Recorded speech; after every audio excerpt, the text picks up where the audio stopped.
Perkara 152. Putusan nomor 152 PHPU Bupati tahun 2025 demi keadilan berdasarkan ketuhanan yang Maha Esa, Mahkamah Konstitusi Republik Indonesia yang mengadili perkara konstitusi pada tingkat pertama dan terakhir menjatuhkan putusan dalam perkara perselisihan hasil pemilihan umum Bupati dan Wakil Bupati Deli Serdang tahun 2024 yang diajukan oleh HM Ali Yusuf Siregar dan Bayu Sumantri Agung.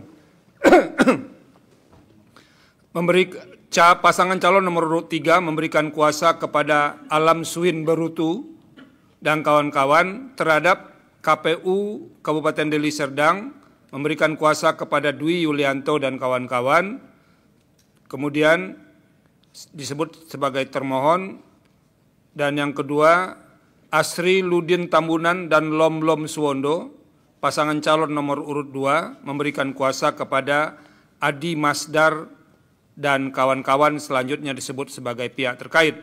Membaca permohonan pemohon dan seterusnya dianggap telah diucapkan.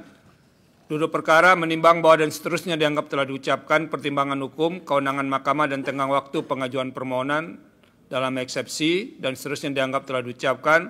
Mahkamah berwenang untuk mengadili permohonan aku dan permohonan diajukan masih dalam tenggat waktu. Eksepsi berkenaan dengan kewenangan mahkamah dan tenggang waktu pengajuan permohonan tidak beralasan menurut hukum. Kedudukan hukum dalam eksepsi berkenaan dengan eksepsi permohonan kabur dan seterusnya dianggap telah diucapkan adalah tidak beralasan menurut hukum. Oleh karena itu, Mahkamah akan mempertimbangkan keterpenuhan pasal 158 Undang-Undang 10 2016 berkaitan dengan pokok permohonan. Pada pokoknya pemohon mendalilkan telah terjadi pelanggaran yang bersifat terstruktur, sistematis dan masif, serta bencana alam berupa banjir dan seterusnya dianggap telah diucapkan.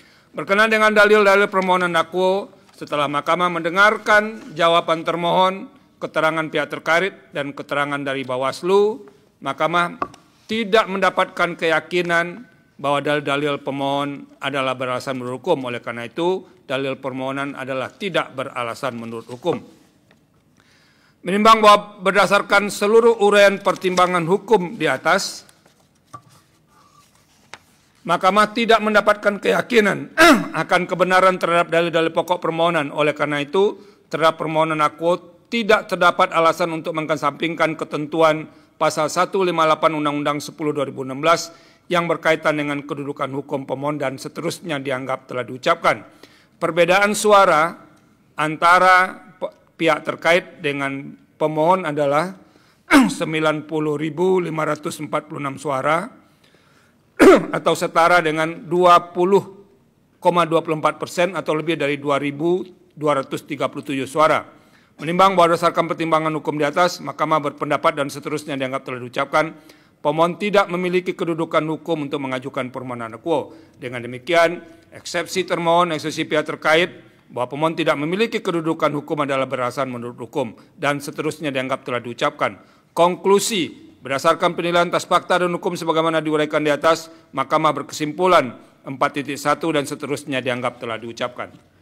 Berdasarkan Undang-Undang Dasar Negara Republik Indonesia tahun 1945 dan seterusnya dianggap diucapkan, amar putusan mengadili dalam eksepsi 1 mengabulkan eksepsi termohon dan eksepsi pihak terkait berkenaan dengan kedudukan hukum pemohon. 2 menolak eksepsi termohon dan eksepsi pihak terkait untuk selain dan selebihnya. Dalam pokok permohonan menyatakan permohonan pemohon tidak dapat diterima.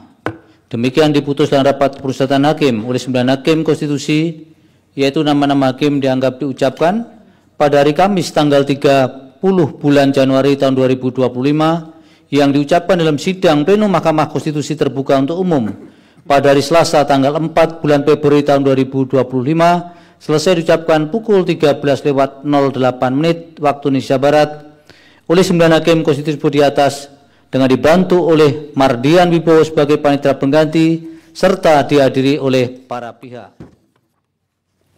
Dilanjutkan perkara 100